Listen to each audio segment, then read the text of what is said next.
Afternoon. Good afternoon and welcome.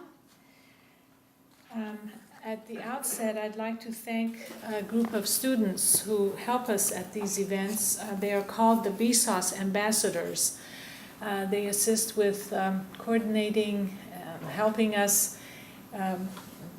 make sure that you feel comfortable, and we are grateful to them. Today we have Taylor Henderson, Nicole Laferriere, Vishal Hemnani, and Rhoda Aqua. Would you all stand up, please, and be recognized? Thank you very much for being here.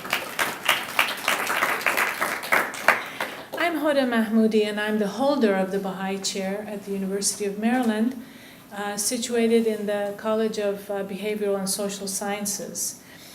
And the Baha'i Chair is constantly exploring topics that help us to learn and understand more about the barriers to peace, to how we treat one another, either civilly or not, and why we sometimes engage in behavior that is quite damaging to one another.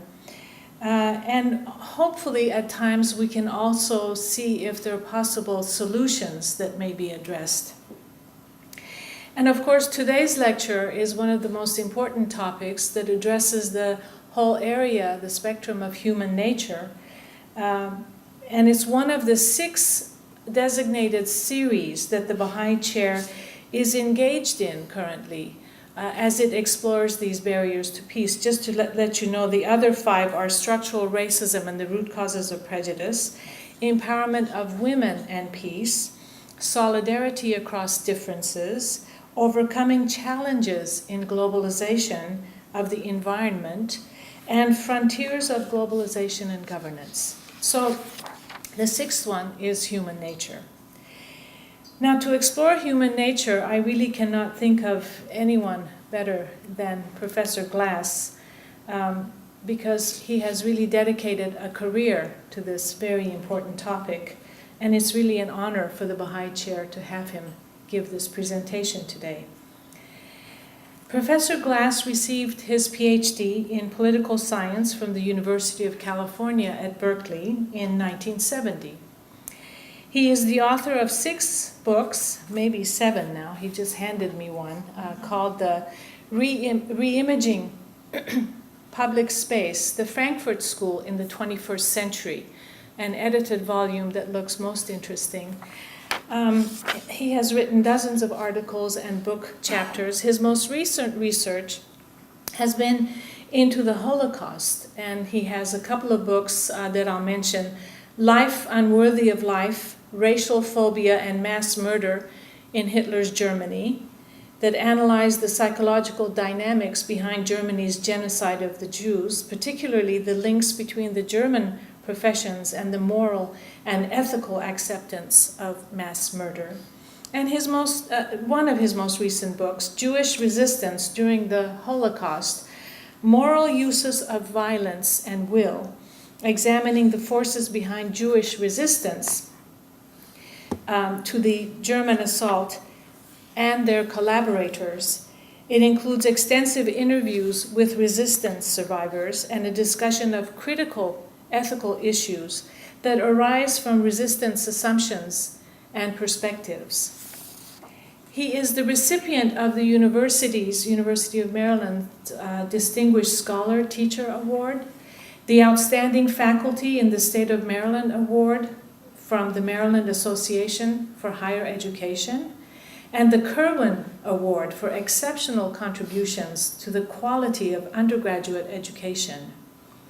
Professor Glass has taught and published in areas of political psychology, international ethics, political theory, and philosophy.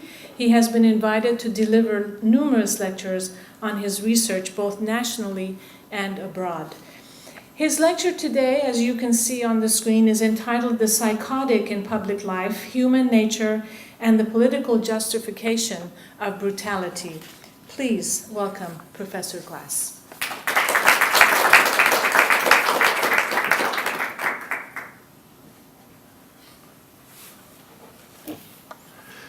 Hoda, thank you very much for that warm and generous introduction. And It's a real pleasure to be here delivering the Baha'i lecture. It's a privilege and an honor to be so asked, and I want to thank you for that. And thank you all for braving the cold to come listen to not exactly the happiest topic in the world.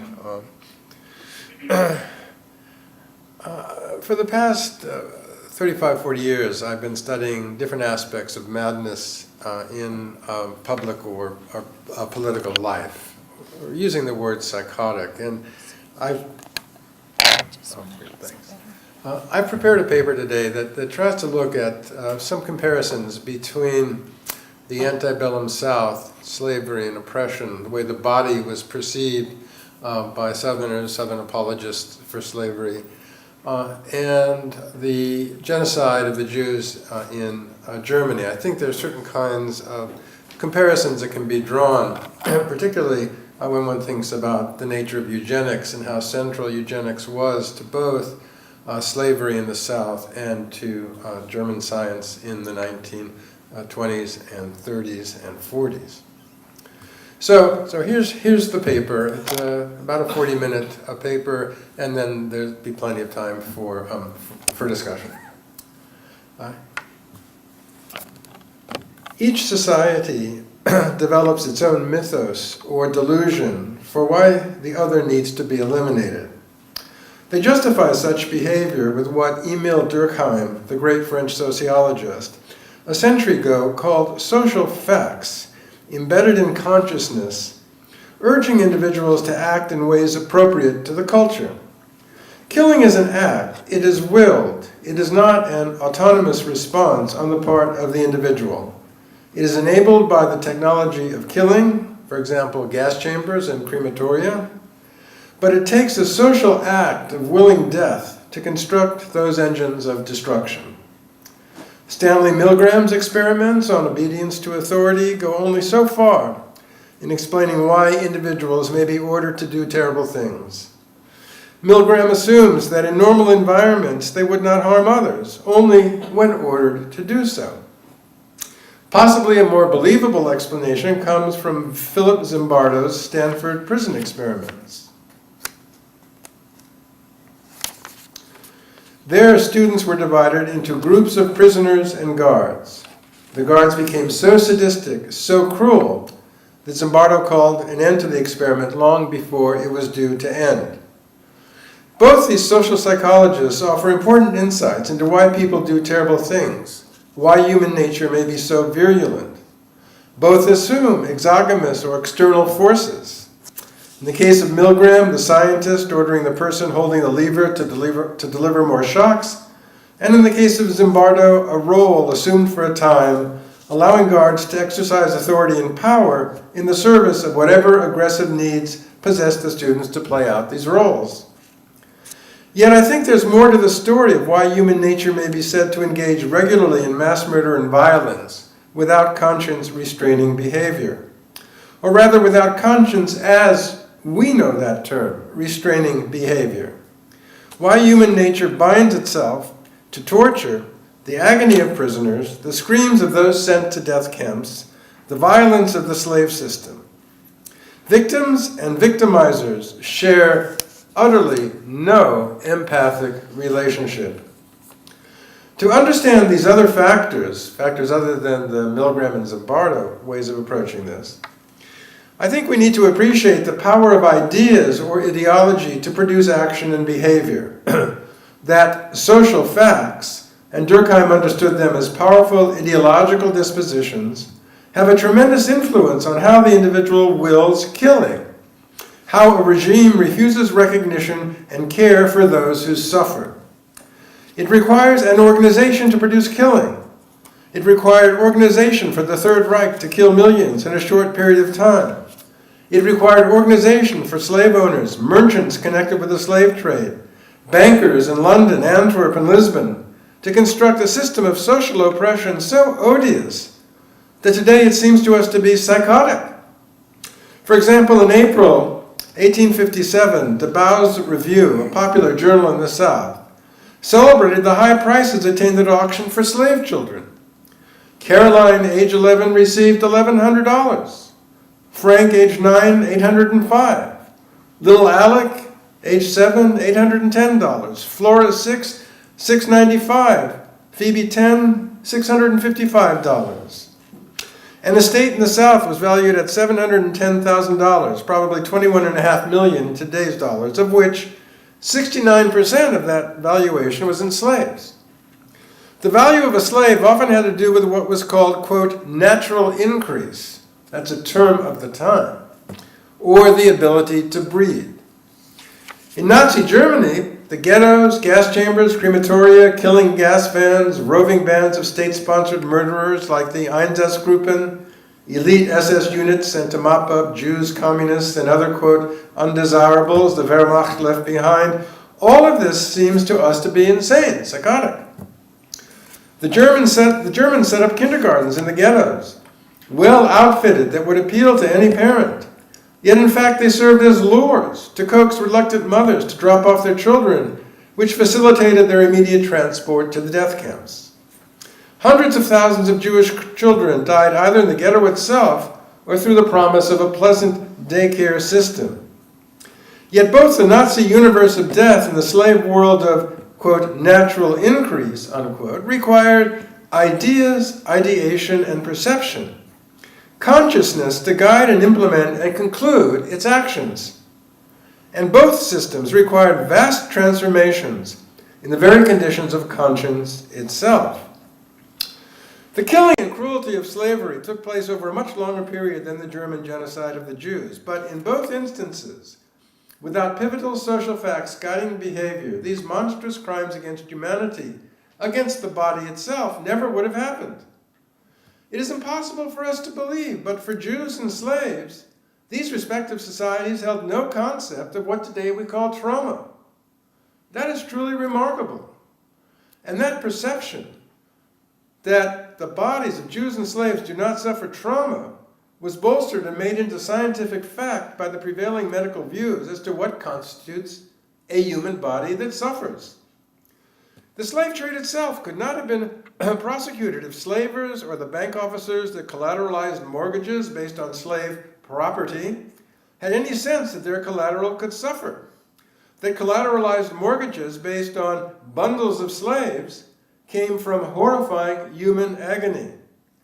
It might be interesting in this regard to compare German banks that just in one instance one instance of how they acted, as agents for gold taken from Jewish teeth, gold turned into saleable ingots, and then banks serving up collateralized mortgage debt in the South built on the backs of slaves. There's a certain kind of analogy there between what the banks are doing in Germany and what the banks are doing in the South. The Louisiana legislature in 1827 chartered a bank called the Consolidated Association of the Planters of Louisiana, and its $2 million of collateral debt was largely supported by slaves who made up a huge percentage of its property holdings. Indeed, slaves were a safer form of currency than paper money and generated interest because of their ability to breed, or natural increase, a concept that to us is odious. When James Monroe left office in 1825, the African slave trade had been abolished, but the interstate and intrastate trading in slaves replaced it, with the valuation of slaves often being linked to their capacity to breed. Almost every newspaper in the South generated income by advertising sales for slaves and their exchange. The African-American historian William T. Alexander wrote in 1887, quote, "Slave breeding for gain, deliberately purposed and systematically pursued, appears to be among the latest devices and illustrations of human depravity. The newly born infant, if well-formed, healthy, and likely to live, was deemed an addition to his master's stock of not less than $100, even in Virginia and Maryland," unquote. Before the abolition of the transatlantic slave trade, from 1804 through 1808, over 55,000 captured Africans, with a death rate of from 20 to 30% during the Middle Passage, were transported to Charleston, South Carolina, and then re-exported to other destinations in the southern and western United States, Louisiana, and the West Indies. Charleston, at one point in its history, served as the most important hub for the transport and re-export of human African cargo. Letting slaves die also served the market mechanisms protecting against lower prices. Places such as Gadsden's Wharf, an 840-foot pier in Charleston completed after 7 years in 1767, was the largest dock in the South, if not the entire country, and whose primary purpose was to act as a storage and exchange facility or holding pens for disembarking and in-transit slaves. Hundreds of slaves who died either in ships waiting to be disembarked or in the huge warehouses were dumped into Charleston Harbor. Why no concept in these societies of trauma for these millions? How is it that a society as sophisticated as the Germans and as complex as southern plantation agriculture and its associated cotton and tobacco industries can completely eliminate the concept of harm to the body to entire classes of human beings? Is it economics for the slave system? After all, in 1800 there were around 1,100,000 slaves in the United States, and by the Civil War well over 2 million, valued at around $3 billion in today's dollars. Is it history and the humiliation suffered by Germany at the hands of the Treaty of Versailles and the resurrection of German national pride that account for such monstrous embodiments of human nature like the extermination camps and starvation sites like the ghettos? Those historical and economic causal explanations are certainly part of the story. But the story also involves accounting for the intricate perceptual apparatus that allowed for the processes of enslavement and extermination. It would not have been possible to grow the slave population through natural increase without a set of perceptual dispositions that govern the mindset of the pro-slavery South. It would not have been possible to construct the ghettos, gas chambers, slave labor camps, and roving execution squads without a shared set of beliefs about the Jewish body, shared by everyone in Germany from the wealthiest bankers to the lowest factory workers. History and economics are quantitative and factual perspectives. It is, however, human nature, or a more modern term, the self, that complex embodiment of reason, feeling, and action, that is perceptually organizing these systems in a dialectic that only reinforces its basic assumptions about persons whose suffering is invisible. The suffering could not be seen. There was no transmission, either on the part of the slavers or on the part of the Germans, that these groups were actually suffering. It was invisible to them. Human ingenuity and talent and technology provide the orienting perceptions allowing for the complete disregard of the concept of trauma being directed at an entire class of persons. Both these cultures willingly killed. Individuals, groups, systems, trading partners, corporations, science, medicine, law, and associated logistical industries complied with the killing, not because someone ordered them to, but because a system of ideation or social facts guided them with an absolute certainty. No ambivalence, no confusion over ends, but complete certainty as to why such social organization was absolutely essential. When a slave was interrogated or punished, no matter what the content of the question, the result was a scream, pain, anguish at the suffering caused by a beating or by the lash. No middle ground exists here. The infliction of pain is an act of wounding, suffering, and invisible to the agent inflicting the pain.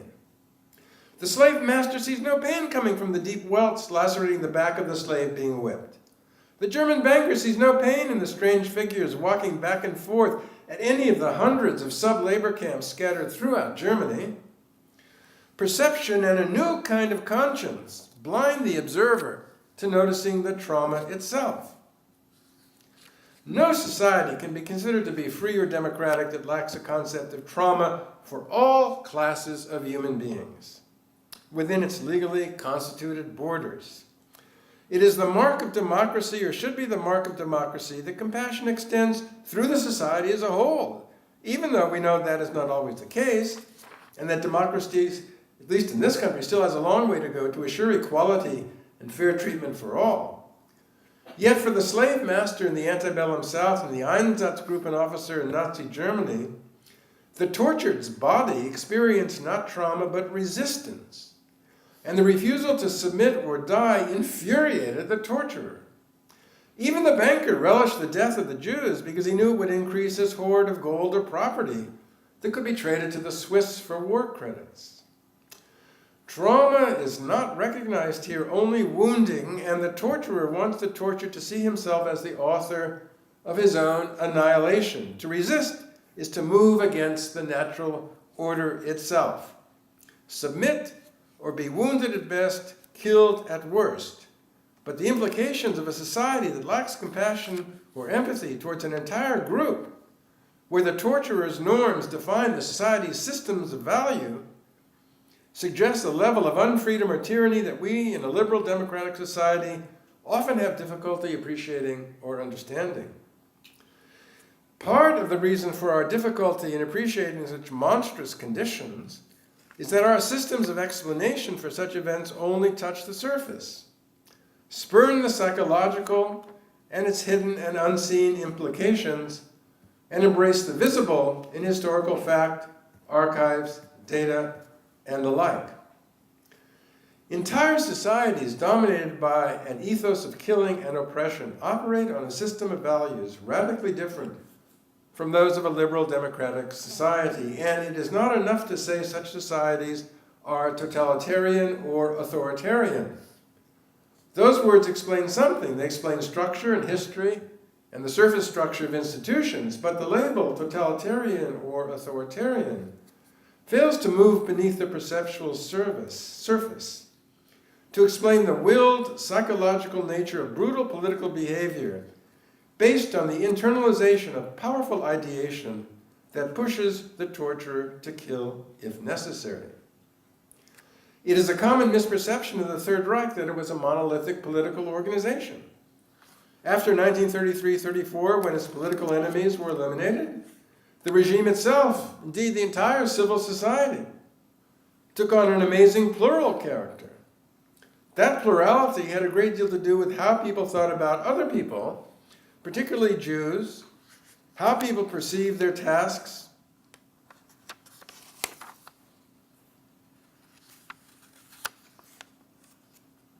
as citizens in a regime whose primary objective was killing human beings regarded as biologically poisonous or genetically defective, and in doing so, redefine conscience and redefine the concept of trauma itself.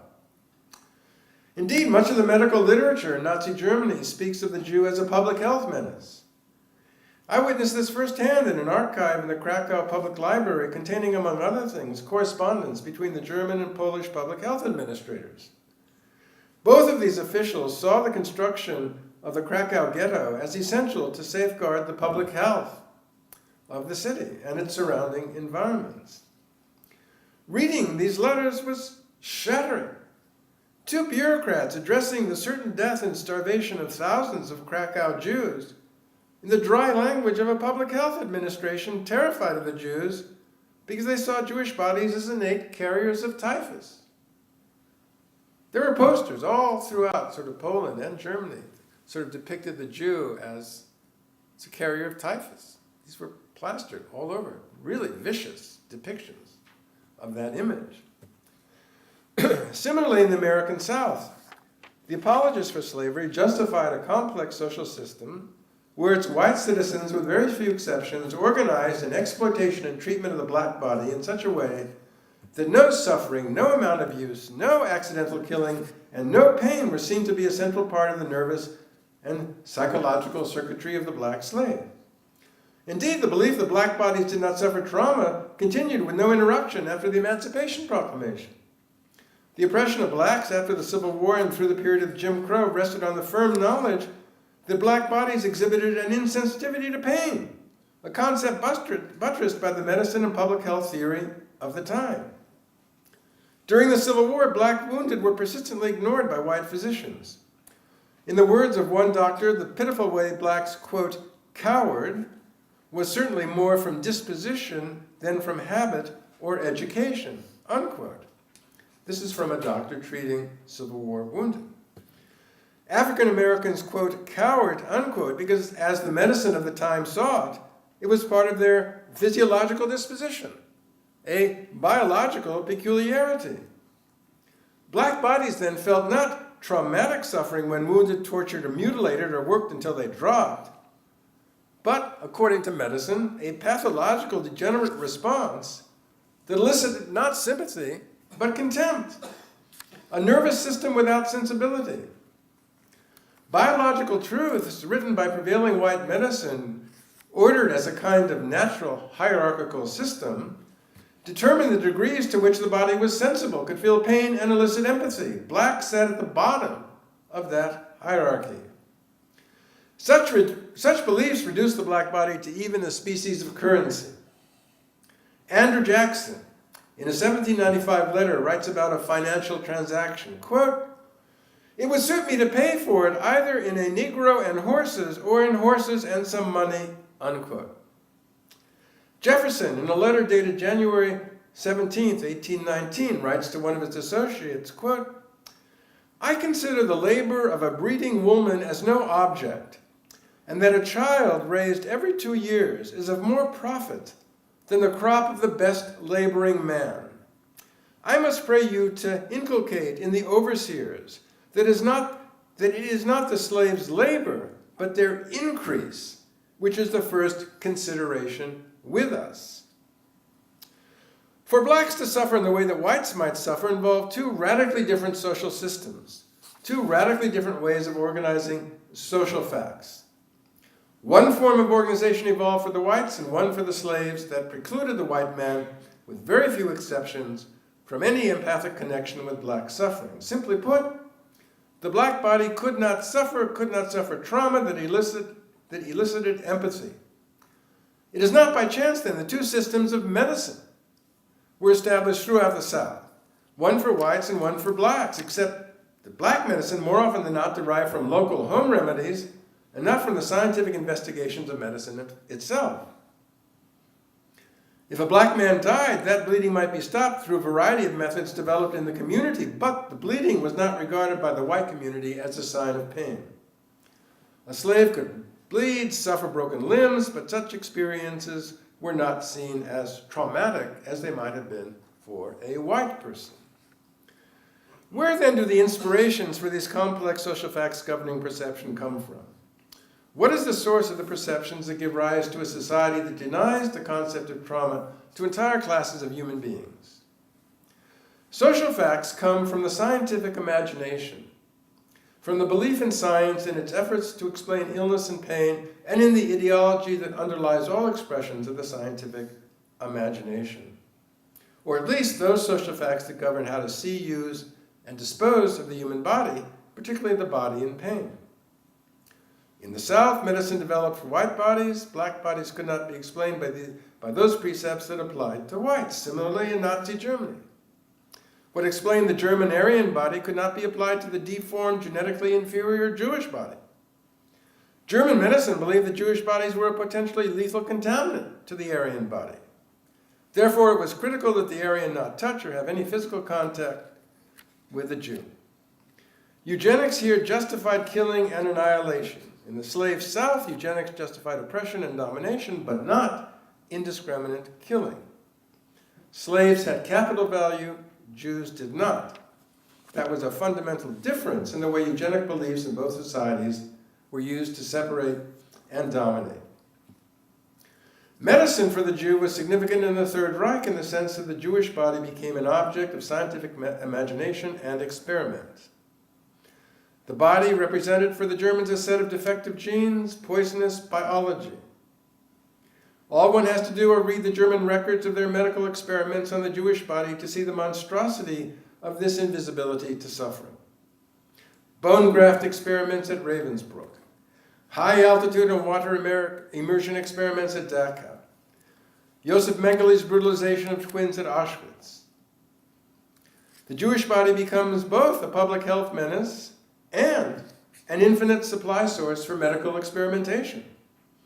One physician who dissects the brains taken from Jewish corpses implores his colleagues at Auschwitz to send him even more brains. The Auschwitz trials of the early 1960s show a systematic negation on the part of German physicians that the prisoners being experimented on felt any pain. The extensive medical experiments on slaves, and later on the black body in the Jim Crow South, placed eugenic theory in a position where the white doctor or scientist could justify invasive and brutalizing experiments. Trauma is a very political and raw word when thinking of political aggregations that function through vast networks of social facts over time. But for a democratic society attempting to realize equality and justice, trauma and the acknowledgement of trauma as applying to all groups in the culture is essential. Indeed, I would want to argue that the concept of trauma itself is central to how we think about democratic theory as a system of political organization. Yet in reading the history of the past 4 centuries, it is precisely those classes of persons for whom a society has systematically excluded from feeling trauma that through political agitation, if not political violence, have pulled themselves into a public space where the power brokers of the time were forced to acknowledge that these classes do indeed suffer. Civil rights movement is a good example of that. In the modern period, it was the imaginary of eugenics that constituted social facts and defined the justification for both social exclusion and racial domination. In fact, it was eugenics and science that convinced the SS not to use the Jews for labor, but to construct ghettos that would be holding pens for destitute, starving bodies to be sent to killing centers. These ghettos would provide the necessary destructive living conditions that led to the deaths of millions. More Jews died in the ghettos and from the random violence of local populations than died in the gas chambers. Leading eugenic scientists of the time, such as Omar von Verschauer, Eugene Fischer, Konrad Lorenz,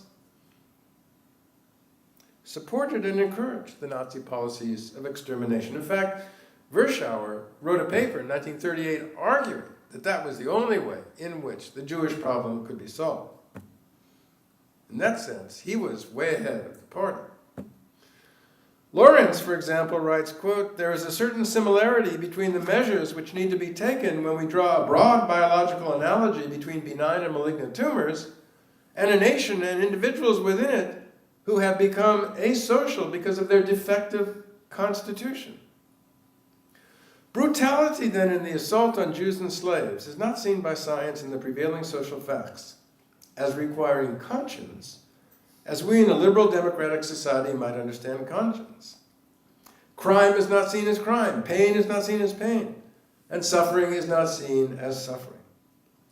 There is a massive empathic disjunction between the victims and those who inflict pain.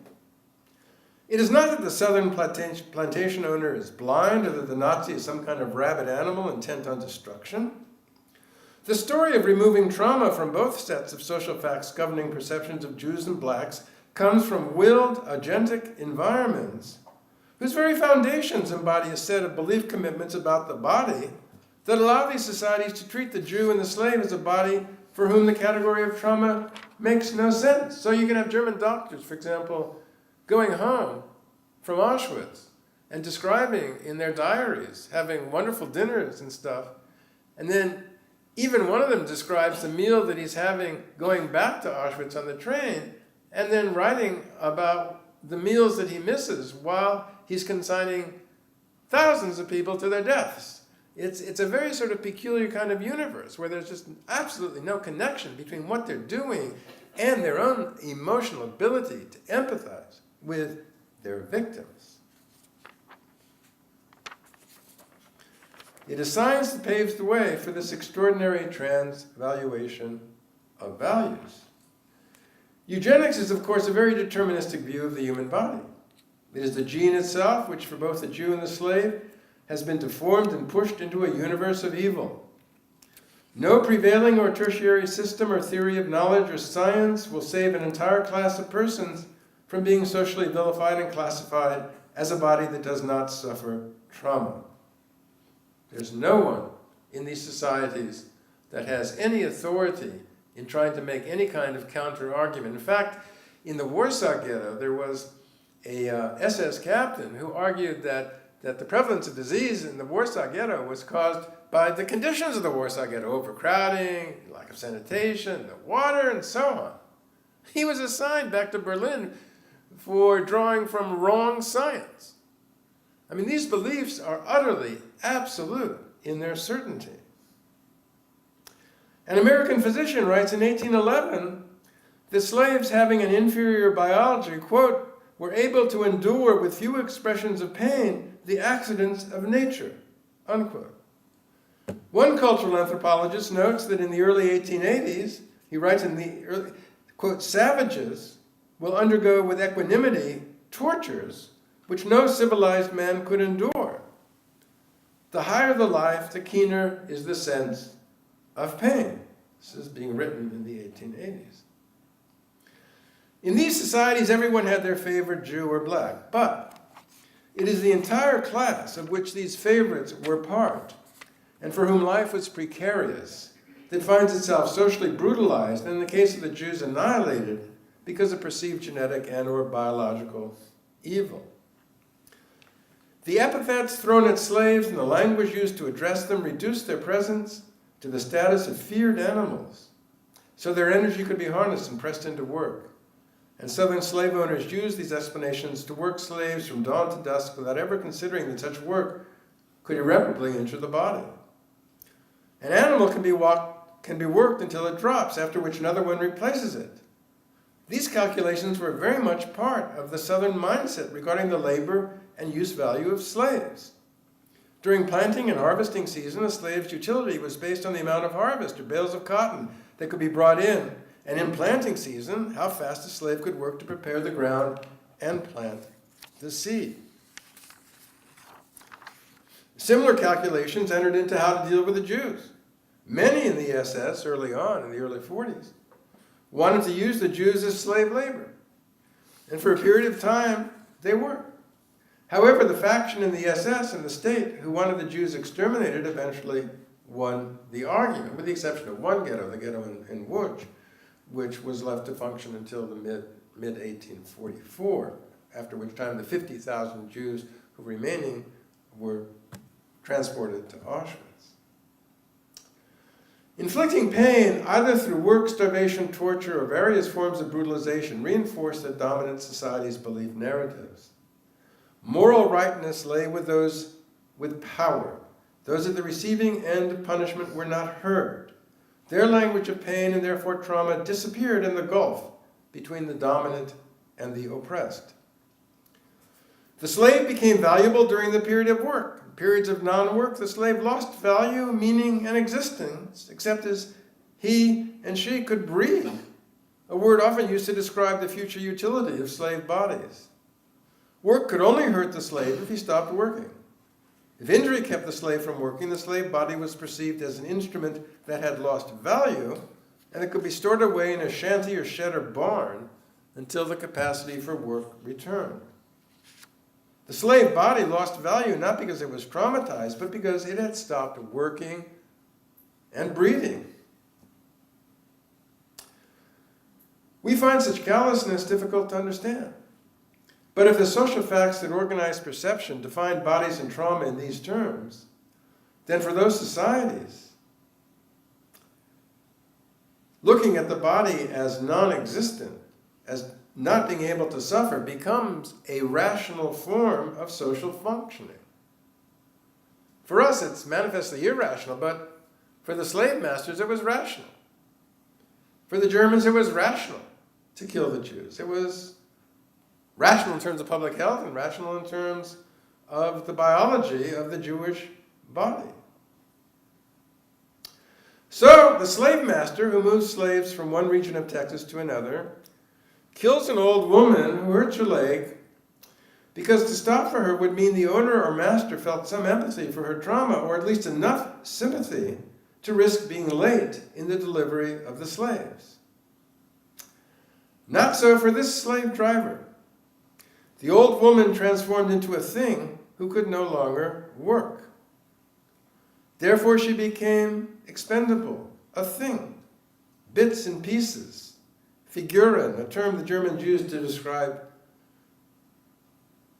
parts of Jewish bodies, and Jewish bodies generally. Figuren lack human form and shape. They live in the landscape like scraps of bark or random rocks. It is therefore easy to kick, burn, and brutalize these bits and pieces, because they feel nothing. How can one grant the same kind of human consideration given to those we perceive as human to these isolated and lost scraps of things? Yet, to conclude, these kinds of sentiments are not entirely alien to us. We see a homeless person struggling, we look the other way. We see an old woman picking through a garbage bin, we look the other way. We shun the beggars. All of these perceptions of such persons are part of our social facts in the way we organize consciously and unconsciously our experience of the other. For the white Southern slaveholder, the slave body was a source of capital and wealth through breeding.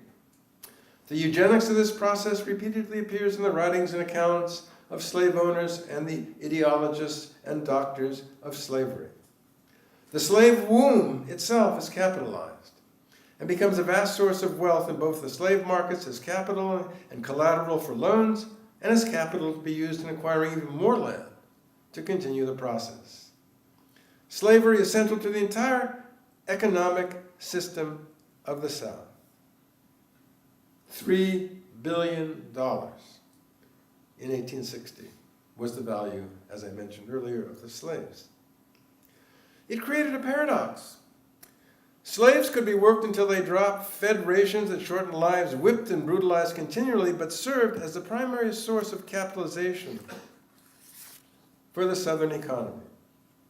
What, however, maintained the moral compass and psychology of the system were the eugenic principles sustaining the culture's view of both black and white bodies. Medical doctrine defining the slave body as a beast of burden and therefore bereft of human sentiment. With the Germans, it went the other way. Eugenics, rather than becoming an integral part of the economic discourse and social facts, was used to justify mass killing, and after 1942, all ghettos, with the exception, as I mentioned, of the Łódź ghetto, become primary holding pens on the way to death through starvation and disease, or through the gas chambers of Auschwitz, Treblinka, and Sobibor. It is an odd contrast in regard to how medical discourse articulates the relations between black and white and Jew and German. For the former, that discourse becomes central to maintaining and extending Southern capitalization in human bodies. For the latter, it becomes the primary justification for utilizing massive industrial equipment and the indifference to suffering in the service of death. For both, however, for the slaves and for the Jews, medicine and its perceptual apparatus define, articulate, and extend the horrifying calculus, reducing the slave and Jewish body to the status of a number or a piece of inert material. Thank you.